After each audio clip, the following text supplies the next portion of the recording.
Hi, my name is Lucy Trueman. I'm an organisational psychologist and welcome to Psychology Fridays. Today's topic is mindset, and this video is based on the work of Carol Dweck, who did a lot of work around how our mindsets impact our behaviour, our motivation and also our level of success. It's a personal favourite of mine because, as witches know, words have power, and this is exactly that concept in action.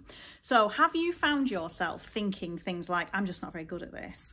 That is a fixed mindset, and what that does is it comes true. So when you are telling yourself that you're bad at something, or you're just, you can't progress in something, then that will come true. The good news is the opposite will also come true. So a growth mindset is where you flip that narrative and you flip that mindset into something where things are about growth and development rather than about failure. So this does impact your behavior, it impacts your motivation, and it does impact your results and your level of success.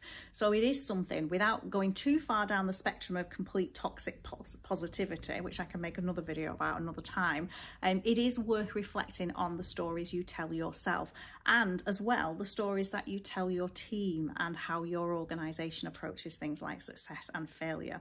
So how do we cultivate a growth mindset rather than a fixed one?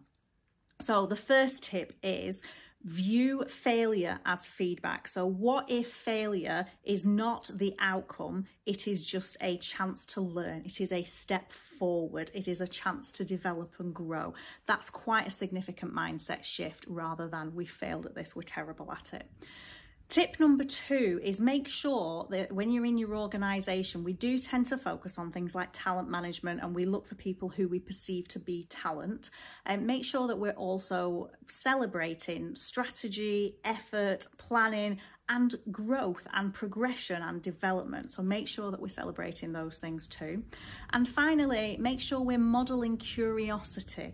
So, how could we do this differently? How could we try other things? All of those together will help you to foster a personal growth mindset and reframe that I'm not very good at this into might not be good at this right now, but I'm learning and I'm developing. And in turn, to do that on a wider basis in your teams and in your organisation. And that will definitely make for a more engaged workforce, a more kind of risk-friendly workforce in terms of taking risks and making change happen, and ultimately better performance and happier staff.